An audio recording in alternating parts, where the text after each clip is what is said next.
Hi అండి అందరికీ. 9th class biology నుంచి మనకి 3 లెసన్స్ ఉన్నాయి కదా. ఆ 3 లెసన్స్లో ఇక్కడ మనకి 5th చాప్టర్ అనమాట. మనకి 5th చాప్టర్ కణం జీవుల యొక్క మౌలిక ప్రమాణం అని చెప్పేసి మనకు ఉంటుంది లెసన్. దాని తర్వాత కణజాలాలు ఉంటుంది. ఈ 2 లెసన్స్ నుంచి మీకు ప్రాక్టీస్ బిట్స్, ఈ 2 లెసన్స్ కలిపి మీకు ప్రాక్టీస్ బిట్స్ ఇస్తాను. ఈ 2 లెసన్స్ సంబంధించిన నోట్స్ అనేది మీకు ఇస్తున్నాను అనమాట. సేమ్ ఇదే లెసన్ నోట్స్ అనేది మీకు నెక్స్ట్ వీడియోగా అందిస్తాను. కణజాలాలు కూడా నోట్స్ అందిస్తాను. కాకపోతే ఇది మీకు ముఖ్యమైనటువంటి పాయింట్స్ అనేది నేను టైప్ చేశాను. ఇది ఒకసారి చూద్దాం. మీకు యాజ్ ఇట్ ఈజ్గా ఉంటుంది అనమాట. టెక్స్ట్ బుక్లో ఎలా ఉంటుందో అదే మీకు అలా టైప్ చేశాను, ముఖ్యమైన పాయింట్స్ అనేవి. ఒకసారి చూద్దాం. ఇక్కడ చూస్తే జీవుల యొక్క మౌలిక ప్రమాణం. జీవుల యొక్క మౌలిక ప్రమాణం ఏంటి అంటే కణం. జీవుల యొక్క మౌలిక ప్రమాణం కణం అన్నమాట. నెక్స్ట్ వన్, సూక్ష్మదర్శిని సహాయంతో సూక్ష్మజీవుల యొక్క ఉనికిని కనుగొన్నారు. దేని సహాయంతో అంటే సూక్ష్మదర్శిని సహాయంతో. బెండు అనేది చెట్టు యొక్క బెరడు నుండి వచ్చేటటువంటి పదార్థం. బెండు అనేటటువంటిది. మనకి కణజాలాలు లెసన్లో మనకి కొన్ని పాయింట్లు ఉన్నాయి. బెండు కోసం ఒకటి ఉంటుంది అక్కడ. అక్కడ చెప్దాం. నెక్స్ట్ వన్ ఇక్కడ చూస్తే 1665వ సంవత్సరంలో రాబర్ట్ హుక్ స్వయంగా రూపొందించినటువంటి ప్రాథమిక సూక్ష్మదర్శిని ద్వారా బెండు మొక్కలోని తేనె పట్టులా ఉండేటటువంటి ఖాళీ గదుల వంటి నిర్మాణాలని కణం అని పేరు పెట్టారు. సో ఫస్ట్గా మనం కణాన్ని కనుగొన్న వారు ఎవరంటే రాబర్ట్ హుక్ అని గుర్తుపెట్టుకోవాలి. కణం అనగా లాటిన్ భాషలో చిన్న గది అని అర్థం. లాటిన్ భాషా పదం కణం అనేటటువంటిది లాటిన్ భాషా పదం, దాని అర్థం చిన్న గది అని గుర్తుపెట్టుకోండి. రాబర్ట్ హుక్ కణాన్ని ఆవిష్కరించడం సైన్స్ చరిత్రలోనే ఒక ముఖ్యమైనటువంటి ఘట్టం. కణాన్ని ఆవిష్కరించిన వారెవరు? Robert hook. ఉల్లి పొరను మైక్రోస్కోప్ కింద పరిశీలించి సజీవ కణాలను గమనించవచ్చు. ఓకేనండి. నెక్స్ట్ వన్, వివిధ రకాల కణాలలో కేంద్రకం ఉంటుందని, కేంద్రకం కణంలో అంతర్భాగమని తెలిపినటువంటి ఘనత ఎవరిది అంటే రాబర్ట్ బ్రౌన్ది. చూడండి, కణాన్ని కనుగొన్నది కూడా రాబర్ట్ బ్రౌనే, మరి కేంద్రకాన్ని కనుగొన్నది కూడా రాబర్ట్ బ్రౌనే. ఆ విషయం గుర్తుపెట్టుకోవాలి మీరు. వివిధ రకాల కణాల్లో కేంద్రకం ఉంటుందని, కేంద్రకం కణంలో అంతర్భాగమని తెలిపిన ఘనత రాబర్ట్ బ్రౌన్కే దక్కుతుంది. 1674వ సంవత్సరంలో ల్యూవెన్ హుక్ అనేటటువంటి శాస్త్రవేత్త మెరుగుపరచబడినటువంటి సూక్ష్మదర్శినితో చెరువు నీటిలో స్వేచ్ఛాయుత సజీవ కణాలను కనుగొన్నారు. రాబర్ట్ హుక్ కణాన్ని కనుగొన్నారు, కానీ బెండు మొక్కలో కణాన్ని కనుగొన్నారు. సో బెండు మొక్క అనేటటువంటిది ఒక చెట్టు బెరడు, అంటే ఒక నిర్జీవానికి సంబంధించింది, అట్లా కనుగొన్నారనమాట. కానీ ఒక సజీవ కణాలని కనుగొన్నది మాత్రం ల్యూవెన్ హుక్ అనమాట. Leeuwenhoek. నెక్స్ట్ వన్, 1831లో రాబర్ట్ బ్రౌన్ కణంలో ఉన్నటువంటి కేంద్రకాన్ని కనుగొన్నారు. ఎప్పుడు? 1831లో. 1839లో పర్కిన్జే అనేటటువంటి శాస్త్రవేత్త కణం యొక్క ద్రవ పదార్థానికి జీవ పదార్థం అనే పదాన్ని రూపొందించారు. చూడండి, కణంలో ఉండేటటువంటి ద్రవ పదార్థం ఉంటుంది కదా, దాన్ని జీవ పదార్థం అనే పదాన్ని రూపొందించిన వారు పర్కిన్జే అనే శాస్త్రవేత్త. స్వీడన్ మరియు స్వాన్ ఏం చేశారు? అన్ని మొక్కలు మరియు జంతువుల కణాలతోనే నిర్మితమవుతాయి. మరియు జీవి యొక్క ప్రాథమిక ప్రమాణాన్ని కణం అని చెప్పేసి కణ సిద్ధాంతాన్ని ప్రతిపాదించిన వారు ఎవరంటే స్వాన్. కణ సిద్ధాంతాన్ని ప్రతిపాదించిన వారు స్వీడన్ మరియు స్వాన్లు. విర్కోవ్ అనే శాస్త్రవేత్త జీవులన్నీ పూర్వం ఉన్నటువంటి కణాల నుండి ఉద్భవిస్తాయి. ఈ పూర్వం ఉండే కణాల నుంచి ఉద్భవిస్తాయి అనే పదం గుర్తుపెట్టుకుంటే మీరు విర్కోవ్ గుర్తుంటుంది. ఉద్భవిస్తాయని సూచించడం ద్వారా కణ సిద్ధాంతాన్ని మరింతగా విస్తరించిన వారు ఎవరంటే రాబర్ట్ విర్కోవ్. 1940 ఎలక్ట్రాన్ సూక్ష్మదర్శినిని చూడండి. ఎప్పుడు ఎలక్ట్రాన్ సూక్ష్మదర్శిని కనుగొన్నారంటే 1940లో. ఎలక్ట్రాన్ సూక్ష్మదర్శిని కనుగొనడం వల్ల కణం యొక్క సంక్లిష్ట నిర్మాణం మరియు దాని యొక్క వివిధ కణాంగాలను పరిశీలించడం మరియు అర్థం చేసుకోవడం కూడా జరిగిందనమాట. ఈజీ అయింది, సులభతరం. భూతద్దం ఆవిష్కరణ సూక్ష్మజీవ ప్రపంచ ఆవిష్కరణకు దారితీసింది. చూడండి, సూక్ష్మజీవ ప్రపంచ ఆవిష్కరణకు దారితీసినది ఏంటి అంటే భూతద్దం అనేటటువంటి ఆవిష్కరణ వలన. ఒకే కణం మొత్తం జీవిని ఏర్పరచగల జీవులు. ఒకే కణము మొత్తం జీవిని ఏర్పరచగలవు అంటే ఏకకణ జీవులు అని అర్థం. సో ఏకకణ జీవులకి ఉదాహరణ ఏమిటంటే amoeba, chlamydomonas, paramecium bacteria. Amoeba, chlamydomonas, paramecium bacteria ఇవన్నీ కూడా ఏకకణ జీవులు. వివిధ పనుల కోసం వివిధ రకాల శరీర భాగాలు కలిగి ఉండేటటువంటి బహుకణ జీవులకి ఉదాహరణ శిలీంధ్రాలు, వృక్షాలు, మనం కూడా. నెక్స్ట్ వన్, ప్రతి బహుకణ జీవి కూడా ఏక కణం నుంచి ఏర్పడుతుంది. అలాగే మానవ శరీరంలో ఉండే వివిధ రకాల కణాలకి ఉదాహరణ ఏమిటంటే రక్త కణాలు, ఇవన్నీ కూడా కణాంగాలే. రక్త కణాలు, నాడీ కణము, నునుపు కండర కణాలు, అండము, శుక్రకణము, అస్థి కణము, కొవ్వు కణము ఇవన్నీ కూడా వివిధ రకాల కణాలన్నమాట. అంటే మనలాంటి బహుకణ జీవులన్నింటిలో కూడా వివిధ రకాల పనులని నిర్వర్తించడం కోసం వివిధ రకాల కణాంగాలు అనేటటువంటివి ఉంటాయి అని అర్థం. కణం అనేటటువంటిది ఆకారము, పరిమాణము అనేటటువంటిది అవి నిర్వర్తించే నిర్దిష్ట విధులకు అనుగుణంగానే ఉంటాయి. కణం యొక్క ఆకారం కానీ పరిమాణం కానీ అవి నిర్వర్తించేటటువంటి నిర్దిష్ట విధులకు అనుగుణంగానే ఉంటాయి. అమీబా వంటి కొన్ని కణాలు ఆకారంలో మార్పు చెందుతూ ఉంటాయి అన్నమాట. ఆకారంలో మార్పు చెందుతూ ఉండే కణాలు ఏంటంటే కణాలకి ఉదాహరణ అమీబా. అలాగే కొన్ని సందర్భాలలో కణాల ఆకారం దాదాపు స్థిరంగా ఉంటాయి అన్నమాట. కొన్ని సందర్భాల్లో కణాల ఆకారం దాదాపు స్థిరంగా ఉంటాయి మరియు ఒక ప్రత్యేక రంగానికి చెందిన కణాలు విచిత్రంగా ఉంటాయి. ఉదాహరణకి ఏంటంటే నాడీ కణాలు అన్నమాట.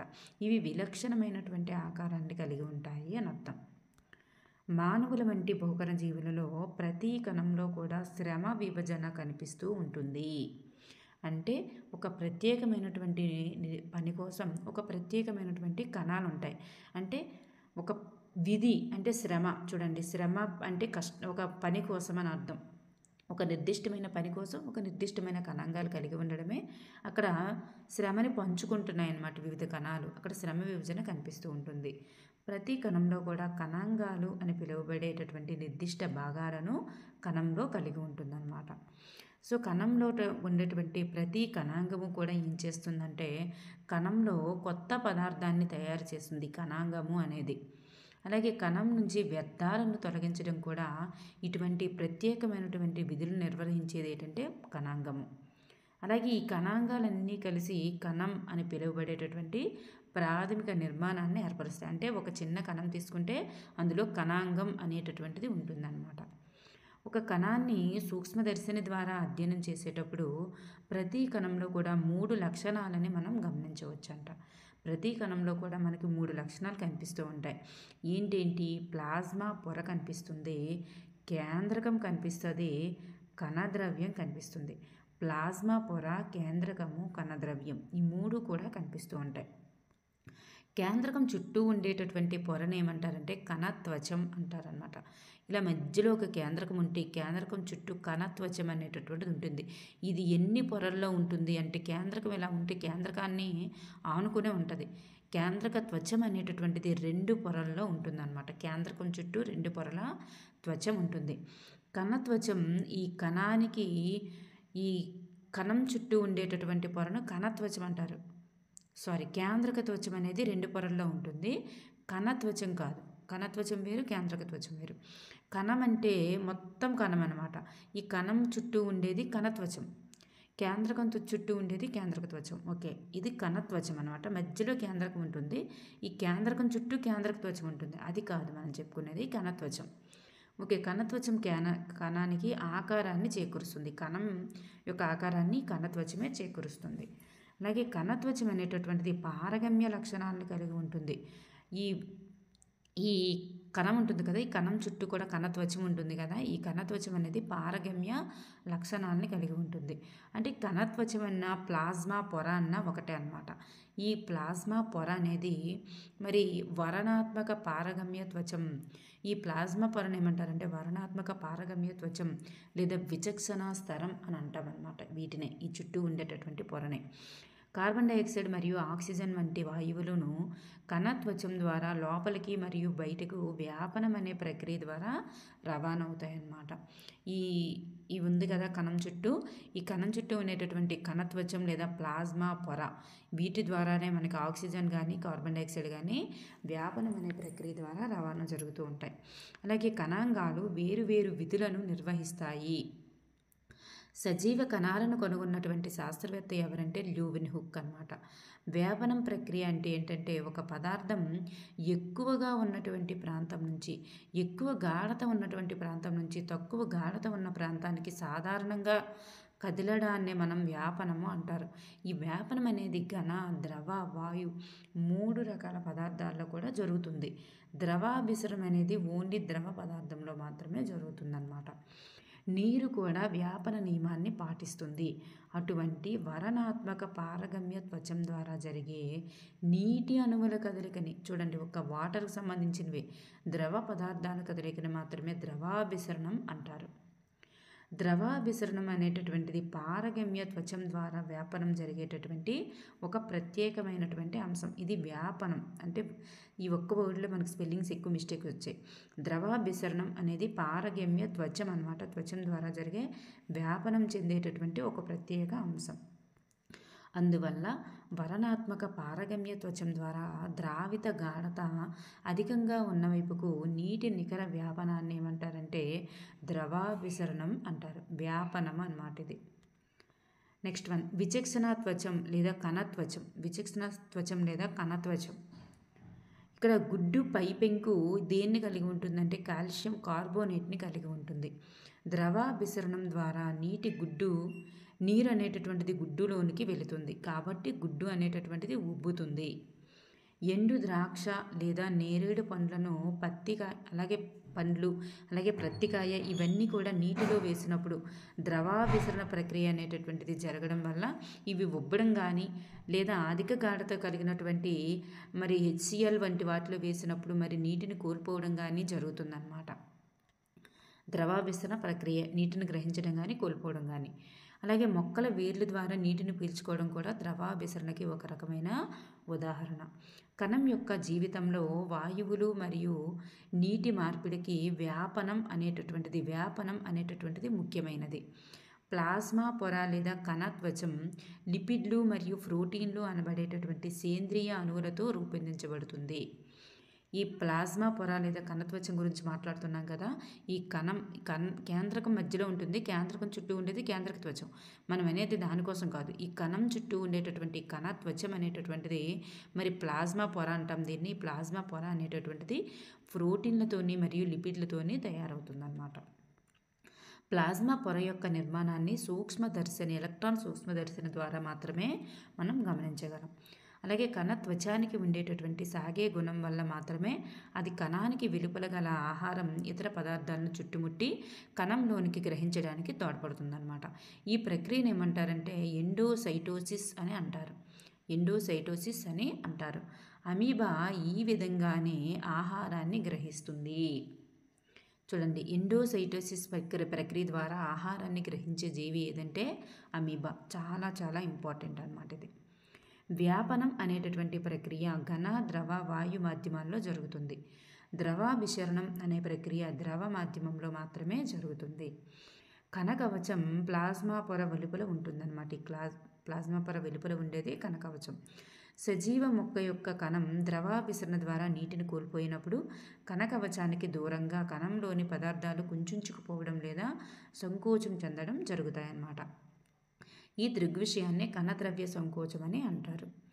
కణం యొక్క వివిధ ప్రాంతాలు లేదా కేంద్రకాన్ని పరిశీలించడానికి వాడే రంజకాలు ఏంటంటే అయోడిన్ ద్రావణం, సాఫ్రనిన్ ద్రావణం, మిథలిన్ బ్లూ ద్రావణం. ఈ 3 కూడా కణం యొక్క వివిధ ప్రాంతాలు లేదా కేంద్రకం వీటిని పరిశీలించాలంటే ఇటువంటి రంజకాలు అనేవి మనం వాటిపైన పూసి వాటిని మనం చూడవచ్చు. కేంద్రకాన్ని ఆవరించి చూడండి, కేంద్రకాన్ని ఆవరించి 2 పొరల కేంద్రక త్వచం ఉంటుంది.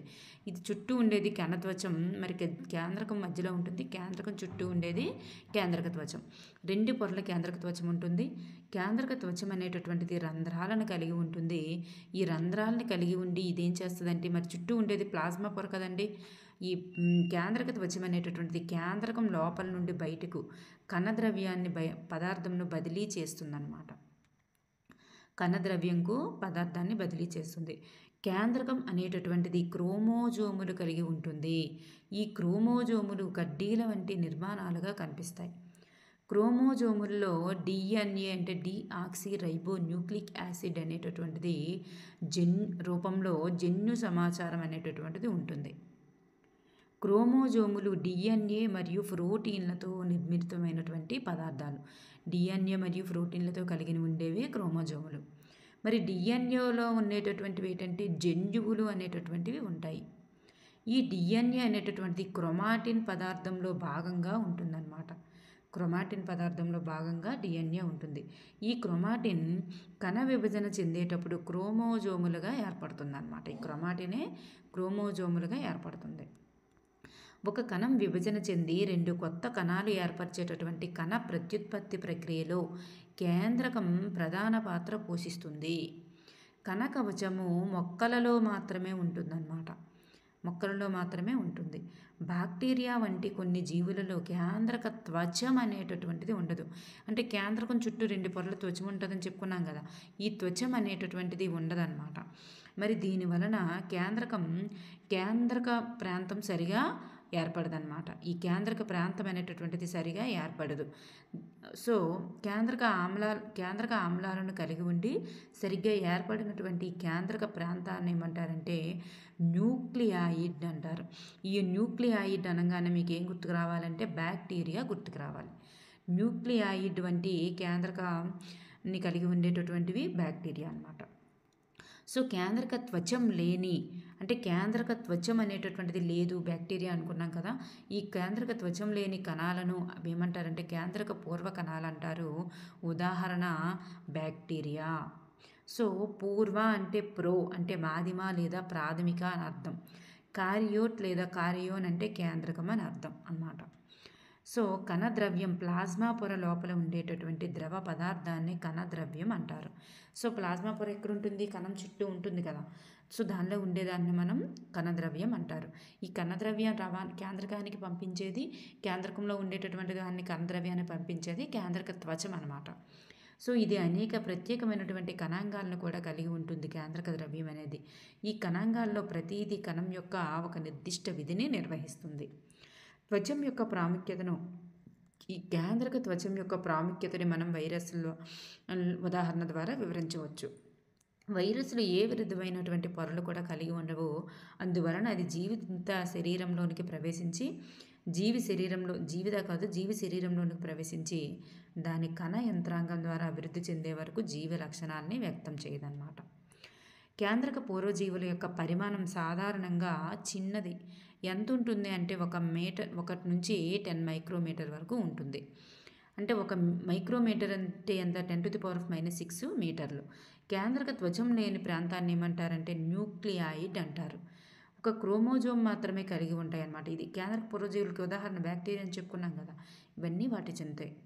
త్వచయుత కణాంగాలు అనేవి ఉండవు. ఇవన్నీ కూడా కేంద్రక పూర్వజీవులు బ్యాక్టీరియాకి ఉదాహరణ. నిజకేంద్రక జీవులు అనేటటువంటిది కూడా సేమ్ ఉంది ఇట్లానే. అలాగే కణంలో ఉండేటటువంటి కణాంగాలకి ఉదాహరణ ఏమిటంటే ఇవన్నీ కణాంగాలే. అంతర్జీవ ద్రవ్యజాలము, గాల్జీ సంక్లిష్టము, లైసోజోములు, మైట్రోకాండ్రియా, ప్లాస్టిడ్లు, రిక్తికలు ఇవన్నీ కూడా కణంలో ఉండేటటువంటి కణాంగాలకి ఉదాహరణ. అంతర్జీవ ద్రవ్యజాలం అనేటటువంటిది త్వచంచే ఆవరించబడినటువంటి నాళాలు, పొరలతో కూడినటువంటి పెద్ద వల వంటి నిర్మాణం. ఇది పొడవైన గొట్టాలు లేదా గుండ్రని లేదా దీర్ఘ చతురస్రాకార సంచుల్లాగా అంతర్జీవ ద్రవ్యజాల త్వచం అనేటటువంటిది ప్లాస్మా పొరను పోలి ఉంటుంది. ఓకేనండి. అంతర్జీవ ద్రవ్యజాలం అనేటటువంటిది 2 రకాలు. నునుపు అంతర్జీవ ద్రవ్యజాలం, గరుకు అంతర్జీవ ద్రవ్యజాలం. గరుకు అంతర్జాల ద్రవ్యజాలం అనేటటువంటిది ప్రోటీన్లను కలిగి ఉంటుంది. మరి నునుపుగా ఉండేటటువంటిది అంటే ఆయిల్ లాగా ఉంటేనే కదా మనం నునుపుగా అనిపిస్తుంది. లిపిడ్స్తో కలిపి ఉంటుందన్నమాట. నునుపుగా ఉండేది లిపిడ్స్ తయారీకి సహాయపడుతుంది. కణద్రవ్యము మరియు కేంద్రకముల మధ్య పదార్థాల రవాణాకు వారధిగా పనిచేస్తుంది.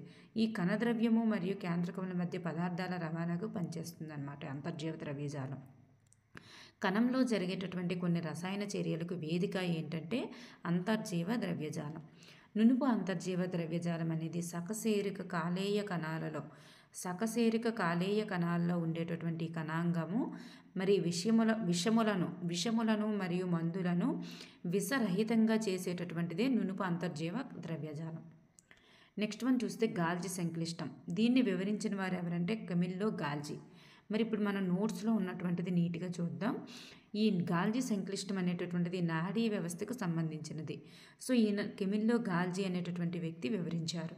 సో సిస్టర్నే అనేటటువంటి కోశాలతో ఏర్పడిన దాదాపు సమాంతరంగా అమర్చబడి ఉండేటటువంటి దంతర్లుగా ఉంటుందన్నమాట ఈ గాల్జీ సంక్లిష్టం అనేటటువంటిది. సో ఇక్కడ ఈఆర్ యొక్క పొరలతో సంబంధాన్ని కలిగి ఉంటుందన్నమాట. అంటే అంతర్జీవ ద్రవ్యజాలం యొక్క పొరలతో సంబంధాన్ని కలిగి ఉంటుంది. దీని యొక్క విధులు కనుక చూసుకున్నట్లయితే ఉత్పత్తుల్ని నిల్వ చేయడం, ఉత్పత్తుల యొక్క రూపాంతరం, ఉత్పత్తులను కోశాలలో ప్యాక్ చేయడం వంటివన్నీ కూడా విధులు నిర్వహిస్తుందన్నమాట. గాల్జీ నిర్వహించిన పని ఏంటంటే మనకి బ్లాక్ రియాక్షన్ అంటే నాడీ వ్యవస్థకు సంబంధించినటువంటి రియాక్షన్ను ఈ గాల్జీ నిర్వహిస్తుందన్నమాట. అంటే నాడీ కణ నిర్మాణాలను రంజనం చేసేటటువంటి విప్లవాత్మకమైనటువంటి ప్రక్రియనే మనం బ్లాక్ రియాక్షన్ అని చెప్తారు. ఈ బ్లాక్ రియాక్షన్ని వివరించిన వారు ఎవరు? గాల్జీనే. సో సిల్వర్ నైట్రేట్ను ఉపయోగించి ఇది బలహీనమైనటువంటి ద్రావణం అన్నమాట. కణాల యొక్క ప్రక్రియను అత్యంత సున్నితమైన శాఖలను గుర్తించడంలో చాలా విలువైనది ఏంటంటే సిల్వర్ నైట్రేట్. దీన్ని మనం బ్లాక్ రియాక్షన్ కోసం ఉపయోగించారన్నమాట. అలాగే గాల్జీకి 1906లో నాడీ వ్యవస్థ నిర్మాణంపై చేసినటువంటి కృషికి గాను మరి శాంటియాగో రోమినే కాజల్తో పాటు మరి నోబెల్ బహుమతిని వచ్చిందనమాట. నెక్స్ట్ వన్ లైసోజోముల గురించి చూసుకున్నట్టయితే జీర్ణ ఎంజైములతో నిండినటువంటి త్వచంచే ఆవరించబడినటువంటి కోశాలు ఈ ఎంజైములు ఆర్ఈఆర్తో మరి చేత తయారు చేయబడ్డాయి అన్నమాట. ఆర్ఈఆర్ అంటే రఫ్ అంటే గరుకు అంతర్జీవ ద్రవ్యజాలం చేత మరి తయారు చేయబడ్డాయి. లైసోజోములు ఒక రకంగా కణ వ్యర్థాలను విసర్జించేటటువంటి వ్యవస్థ. కణ వ్యర్థాలను విసర్జించే వ్యవస్థ ఏదంటే లైసోజోములు. బయట పదార్థాలను పాతబడినటువంటి కణాంగాలను జీర్ణం చేయడం, కణాన్ని శుభ్రం చేయడంలో సహాయపడతాయి. అందువలన వీటిని మనం స్వయం విచ్ఛత్తి సంచులు అని చెప్తారన్నమాట. నెక్స్ట్ మనం చూసుకుంటే మైటోకాండ్రియాని మనం కణశక్యాగారాలు అని చెప్తారు. అంటే కణశక్య భాండాగారం అని కూడా అంటారు. మైటోకాండ్రియాలో బయట త్వచం రంధ్రాలుగాను లోపల త్వచం లోతుగా ముడతల పడి ఉంటుందన్నమాట. జీవికి అవసరమైనటువంటి శక్తిని మైటోకాండ్రియా ఏటీపీల రూపంలో విడుదల చేస్తుంది లేదా నిల్వ చేస్తుంది. ఏటీపీ అంటే ఎడినోసిన్ ట్రైఫాస్ఫేట్. సో ఏటీపీని కణం యొక్క శక్తి నగదు అంటే ఎనర్జీ కరెన్సీ అని అంటామన్నమాట. సో ఇవి తన సొంత ప్రోటీన్లను తయారు చేసుకోగలమన్నమాట ఈ మైటోకాండ్రియాలు. సో మనం కణశక్య భాండాగారాలుగా మైటోకాండ్రియాల్ని పిలుస్తాం. ప్లాస్టిడ్లు అంటే వృక్ష కణాలలో మాత్రమే ఉంటాయన్నమాట. ప్లాస్టిడ్లు అనేవి ఇవి 2 రకాలు, క్రోమోఫాస్ట్లు, ల్యూకోఫాస్ట్లు. క్రోమోఫాస్ట్లు ల్యూకోఫాస్ట్లు అని 2 రకాలుగా ఉంటాయి. క్రోమోఫాస్ట్లు అనేటటువంటివి మరి పత్రహరితం అనేటటువంటి వర్ణద్రవ్యం కలిగి ఉంటుంది. ఈ వర్ణద్రవ్యం కలిగి ఉండే వాటిని ఏంటంటారంటే క్లోరోఫాస్ట్లు అంటారు. అలా అంటే క్రోమోఫాస్ట్లు ఏం చేస్తాయంటే పసుపు లేదా నారింజ రంగును కలిగి ఉంటాయి. మరి మైటోకాండ్రియా వరే ప్లాస్టిడ్లు కూడా సొంత డిఎన్ఏ లేదా రైబోజోములను కూడా కలిగి ఉంటాయన్నమాట.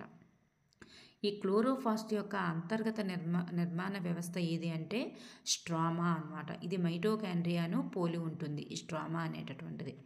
మరి ఈ ల్యూకోఫాస్ట్లని గురించి చూస్తే ఇవి తెలుపు లేదా రంగు లేనటువంటి ప్లాస్టిడ్ని కలిగి ఉంటుంది. ఇది పిండి పదార్థం లేదా చూడండి ప్లాస్టిడ్లే ఇవి 2 రకాలు. ఇది పిండి పదార్థము, ప్రోటీన్లు, కొవ్వులు ఈ 3 రకాలని కలిగి నిల్వ చేస్తాయన్నమాట ఈ గ్లూకోఫాస్ట్లు అనేటటువంటివి. నెక్స్ట్ మనం చూసుకుంటే రిక్తికలు అనేటటువంటివి ఇవి ఘన లేదా ద్రవ పదార్థాల నిల్వ సంచులు అనమాట. రిక్తికలు అనేవి జంతు కణంలో చిన్నవిగాను, వృక్ష కణంలో పెద్దవిగాను ఉంటాయి. అలాగే కొన్ని వృక్ష కణాల యొక్క రిక్తిక మొత్తం కణం పరిమాణంలో 50 నుండి 90% వరకు ఆక్రమించవచ్చు. అంటే రిక్తిక అనేది అంత పెద్దదిగా ఉంటుంది వృక్ష కణాలలో. ఇంపార్టెంట్ అయిన విషయం ఏంటంటే అమీబా వంటి ఏకకణ జీవుల్లో ఆహార రిక్తికలో తిన్న ఆహార పదార్థాలు అనేటటువంటివి ఉంటాయన్నమాట.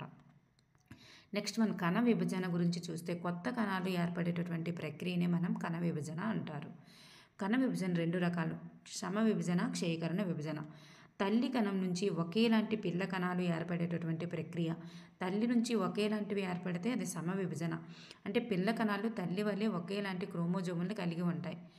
కానీ ఇక్కడ క్షయకరణ విభజనకు వచ్చేసరికి తల్లి కణం నుంచి ఏర్పడిన పిల్ల కణాల్లో సగం మాత్రమే క్రోమోజోములు కలిగి ఉంటాయన్నమాట. ఇది క్షయకరణ విభజన. So thank you everyone. మనం నెక్స్ట్ మనకి కణజాలాలు లెసన్ ఉంది, వాటిని కూడా చూద్దాం. వీటిది మనకి నోట్స్ నేను ప్రిపేర్ చేసింది మాత్రం మీకు కామెంట్ బాక్స్లో కింద లింక్ ఉంటుంది, అది ఒకసారి క్లిక్ చేస్తే మీకు నోట్స్ రూపంలో ఉంటుందన్నమాట వీడియో.